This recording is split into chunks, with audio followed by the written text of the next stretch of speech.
Module 17. I, Dr. Rita Pratap, former head of the Department of Drawing and Painting, University of Rajasthan. I am going to speak on the development of sculpture and ceramics in the northern and southern Sung dynasty and painting in the Tung Yuan tradition 1127 to 1270. When most of the northern Sung territory, included the capital at Kaifeng, was conquered by the Qin in 1127, the Sung court fled south and established a new capital at Hangzhou. Buddhist sculptures like Gunyan and magnificent ceramics continued to be produced during the southern and northern Sung period. The type produced were Langquan celadons, Guanware, Tuzu Chowware, Dingware, Northern Celadon, Junware, Tamoko wares and Yingqing ware. During the 12th and 13th centuries, number of painters outside the academy kept the southern tradition of Tung Yuan, Chu Jian and Tu Mi alive. The 6 principles of painting propounded by He Shio included truth to the forms and colors of nature, which was the climax of realism. After the flight of the court to the south in 1126, this kind of realism soon faded and did not appear again in Chinese painting until the 20th century. When most of the northern Sung territory, included the capital at Kaifeng, was conquered by the Qin in 1127, the Sung court fled south and established a new capital at Hangzhou. Under the descendants of the emperor Hui Tusung, the academy was re-established and new imperial art collection was assembled. Buddhist sculpture proliferated under the Shung, although much of what survives was made in the north under Liu and Qin rule. The most popular Buddhist figure in China was Guanyin, the Bodhisattva of mercy and compassion who became increasingly feminine in form and character after his importation from India to China. The water and the moon Gunyan or seated Potalake Gunyan. It is painted wood 11th to 12th century and belonged to Liu dynasty and in the collection of the Nelson Attican Museum, Kansas City, Missouri.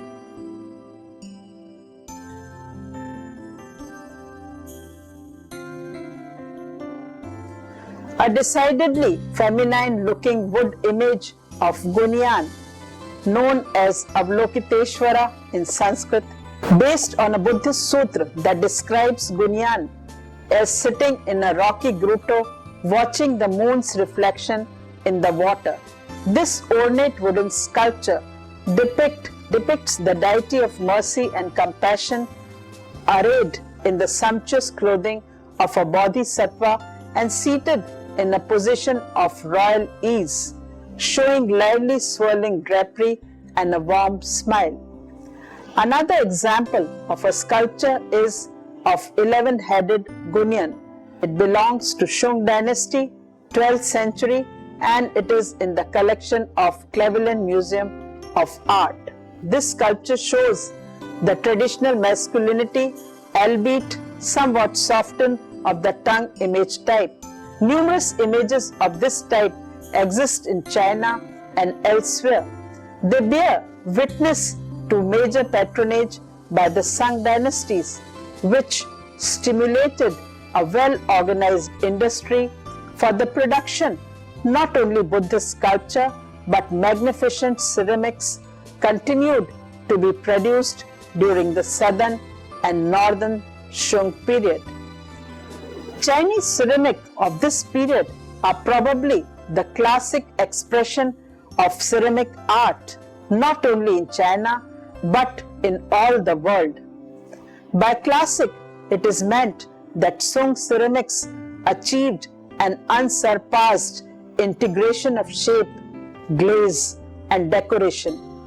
And Shung potters acquired a superlative command of potting and firing techniques and glaze making. The shapes of the Shung wares are mostly extremely simple. They tend to be subtle and suavely flowing, in contrast to the robust swelling, shapely angled form of the Tang dynasty and earlier. In South, the ubiquitous ware was grey-bodied and glazed either pale blue-white or more often green, ranging from olive to blue-green. Long-corn celadons with their elegant forms and thick, lustrous glazes, and Guan ware, characterized by its induced crackle pattern, were amongst the most impressive of these tastefully understated ceramics. Both Longquan celadon and to an even greater extent Guan ware reflect the Chinese ceramist's desire to emulate the sensuous look and feel of jade. An exquisite example is of a vase. Belongs to Southern Shung dynasty, Longquan celadon, porcelain stoneware, and it is in the Freire Gallery of Art, Smithsonian Institution, Washington, D.C. All the Longquan celadons are characterized by their lustrous jade-like glazes and are typically devoid of crackle. The potter who made this beautiful blue-green vase decided to experiment with the controlled use of crackle. Perfectly proportioned fish-shaped handles complement the simple, undecorated surface of the vase. Tuzu Chow ware, being a utility ware, shape and decoration often tended to be rough and robust. Tuzu Chow pillows were made in great abundance, many decorated with naturalistic and freely painted designs. Neeping vase shows a vase intended to hold plum blossoms. Its rich, slightly creamy white color is produced by the slip over the buff body, which is just visible at the base of the pot. Pillow. This Tuzu Chow stoneware belongs to Shung dynasty and is at present in the St. Louis Art Museum. The bird on a branch looking at an insect gives a very good idea of the freedom with which the artist used his brush and of the influence that must have filtered down to him from contemporary painters. Another type of Tuzu Chow decoration is achieved by incising or carving or by combination of these. Wine pot or teapot. It is a Tuzu Chow stoneware with carved decoration. It belongs to Shung dynasty and is in the Cleveland Museum of Art. Wine pot or teapot with a floral design created by carving away the thick white slip down to the puff body in the background areas. The whole is then covered with transparent glaze. The result is a two-color design with a powerful sculptural quality somewhat related to the designs on Tang and early Shung silver work. An even more complex feat of incising and inlaying creates a design on a large vase considered by many to be one of the greatest Tuzu Chow vases in the world. An example is a vase, Tuzu Chow stoneware with incised decoration, belongs to Shung dynasty and at present in the Cleveland Museum of Art. Tuzu Chow vase, whose shape continues the style of the Tang dynasty, with sharply differentiated spreading lip, long neck, prominent shoulders, and sharply cut high foot.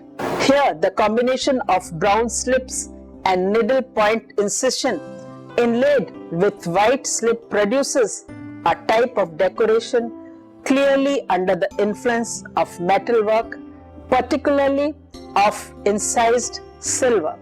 Dingware. Of the porcelains made in the north, the most important was the ware called ding, after the type site near Dingchao in Hebei province in northeast China. Dingware porcelain creamy white body is covered with a transparent, almost colorless glaze that occasionally runs down towards the foot, forming thick straw-colored drops called stains by Chinese connoisseurs. The bowl, ding porcelain with incised design of ducks swimming amid waves and water reeds. It belongs to China, Shung dynasty, and is at present in the Museum of Fine Arts, Boston. The bowl illustrated is the finest known example of the common ding decorated motif of ducks swimming amid water reeds and waves. The design is incised in white paste of porcelain, the waves indicated by comb marks. Northern Celadon, also called Yao Chao ware, after a major cleanse site north of Xi'an, formerly Chang'an, Shaanxi, China. It is a grey-colored bodied porcelain stoneware, usually with a rather brilliant sea green or olive green glaze over designs that are bold and vigorous rather than delicate. These may be incised or carved or more rarely modeled or applied. An extraordinary specimen is the porcelain pillow in Seikaido Library, Tokyo. It belongs to China, Shung dynasty, and is decorated on sides with peonies and in top with peony scrolls surrounding a feng huang in flight, recalling the decoration on the southern Yu wares. Wine pot. This is a Ya Chao porcelain stoneware. It belongs to China, Northern Song dynasty, and at present in the collection of Cleveland Museum of Art. Ever described as dongware, a ceramic supposedly made for imperial use, and ever described as dongware, a ceramic supposedly made for imperial use, seems most likely to be a very early type of Yao Chao ware. Its shape and decoration recall tongue silver, its color and leoning spout echo and the Yu ware of southern Clint's. Jun ware, a second northern colored ware related to northern Celadon, is called Jun ware. Jun ware has the same grey to grey 10-stone ware body as northern Celadon, but its glazes, predominantly blues, purples, and mauves, look radically different from northern Celadon greens. Chemical analysis reveals that they are very close indeed. Both were fired in a reducing kiln. The covered jar. Jun porcelaneous stoneware, Northern Song dynasty, and at present in the Cleveland Museum of Art. The covered jar is one of the rare vessels whose cover has been preserved. It illustrates the desiderata of the Jun glaze, opacity, milky texture, and color ranging from soft powdery blue to deep purple, with occasional flushes or splashes of of mauve and more rarely green, created by adding a bit of copper oxide to the glaze and brushing or splashing in onto the vessel's body. Bulb planter. It's a Jun porcelain stoneware, belongs to China, Northern Shung dynasty, and at present in the Cleveland Museum of Art. This bulb planter shows a brilliant glassy glaze in brighter hues of reddish and purplish as well as powdery blue, and its shape reflects metal prototypes and were used as flower containers. Its foilate rim and three scroll legs recall silver shapes of the late Tang and early Shung dynasties. Timoku wares. A quite different ware of humble origin was equally specialized and functionally successful. Chin ware, named for the province of its manufacture. Fuchin is a heavy dark brown and purple bodied ceramic with a thick iron brown glaze. It was made only in tea bowls. An example is of a tea bowl, Chin porcelain stoneware, China Shung dynasty, Cleveland Museum of Art. Tea is green and needs specially for the residue a dark brown background for full aesthetic appreciation. The base of the bowl should feel quietly rough to the palm of the hand. The slip of the bowl should be shaped to prevent unseemingly dripping. All of these requirements were perfectly met by the Chin tea bowl. Yanqing ware. The pale blue-white Yanqing ware was also called Qing Pai, made in Qingyashi province near the sites of later imperial clins of the Qing Tichen. Bowl. Yingqi porcelaneous stoneware with incised floral scroll, China Shung dynasty, and in the collection of Victoria and Albert Museum, London. The delicately incised floral and figural designs on Yingqing made for Chinese use recall those of Dingware, but the paper-thin walls of these household vessels lend added delicacy to the Yingqing decoration. The Tung Yuan tradition in the Southern Song dynasty, 1127 to 1279. Painters at the Hangzhou Academy also carried on the officially favored style of Li Tang. Meanwhile, during the 12th and 13th centuries, number of painters outside the academy kept the southern landscape tradition of Tung Yuan, Chu Jian, and Tu Mi alive. One of them was Chiang Tisan, whose one known landscape handscrawl, of which there are versions in Peking and Kansas City, Missouri, shows a masterly development of the relaxed Chu Jian manner. The painters of some of the greatest of these southern landscapes are not known chiefly because they were not in favor at the court. The handscrawl, Clear Weather in the Valley, in the Museum of Fine Arts, Boston, probably 12th century, has been attributed to Tung Yuan by no less an authority than the great Ming critic Tung Chi Chiang. Yet the technique is too advanced, the sense of depth too subtle for what is known as Tung Yuan style and period. It seems probable that it was painted by some unknown southern master during the 12th century. It has been suggested that it might be the work of a northern painter who stayed behind under the chin. But this is essentially a southern scene.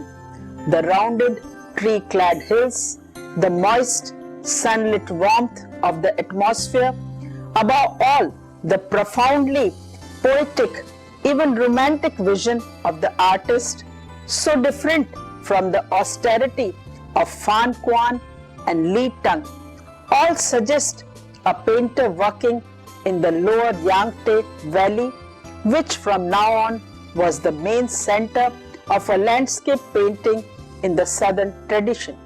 Thus, one can say without doubt that this scroll is one of the greatest masterpieces of Shung landscape painting in the Western world.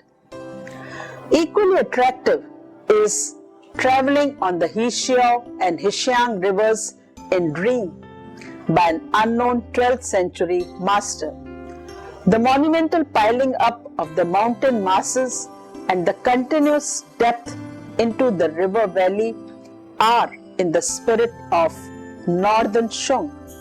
But the light, soft ink tones and the dream-like blurring of the contours, influenced perhaps by Mi Yu Jen, suggest the romantic manner of the southern Sung, the climax of realism and Chang Tisi Tuan. The 6 principles of painting propounded by the 5th century theorist Hexiao included truth to the forms and colors of nature. In his day, when painters were still struggling with the elementary technical problems, truth to nature was thought to be of the first importance. And since Hexiao's time, artists had continued to strive for ever greater realism. In paintings attributed to Li Chang, Buddhist temple amid clearing mountain peaks, about 940 to 967 in the collection of William Rockhill, Nelson Gallery of Art, Kansas City. Phan Quan and Quan Tung, natural forms, trees and rock, figures and animals, farmhouses and temples, river boats and water, wheels are not drawn direct from life, but are depicted so realistically that we feel as if we were looking at the real scene. The climax of this tradition of realism may be seen in a remarkable hand scroll that illustrates preparations for the Qingming festival. It belongs to Ming Dynasty and it is in the Metropolitan Museum of Art, New York. Qingming festival is taking place along the river outside the northern capital, Kaifeng. The scroll is the work of the early 12th century scholar-painter Chang Tisi Tuan, about whom almost nothing is known. In one of the painting detail, a river boat, its mast lowered, is about to pass under bridge. All is panic and confusion. Amid shouts of warning from all sides, the boatmen are frantically trying to prevent collision with another boat coming downstream. Not only have the painter drawn the boat and its tackle and every detail of the building's bridge and figures with sculptor's accuracy and directness, but he has actually caught in the mid-air the rope being thrown from the bridge, an example of photographic split-second realism without parallel in the history of Chinese painting. The city gate from the Qingming festival is a hand scroll dated to about 1120 and it is in the collection of the Palace Museum, Peking. The city gate's accuracy and directness has been actually caught in the mid-air, the rope being thrown from the bridge. In the scroll, the curving sides of the junks are shaded to give them a convincing roundness and solidity. The scroll of boat from the Qingming festival about 1120 Peking Palace Museum is a good example. The city gate from the Qingming festival is a hand scroll dated to about 1120 and it is in the collection of Palace Museum, Peking. Another striking feature in the scroll is the general practice of the Chinese painter in the treatment of the interior of the restaurant in the foreground. It is usual to show the whole of the interior with figures and furniture complete, even if this is required some optical distortion. The Chinese artist is generally concerned to depict what he knows to be there rather than what would actually be visible from any particular viewpoint. Chang Tisi Tuan has not hesitated on the interest of visual accuracy to cut off with the line of the roof the heads of the people sitting to the back of the room. After the flight of the court to the south in 1126, this kind of realism soon faded and did not appear again in Chinese painting until the 20th century.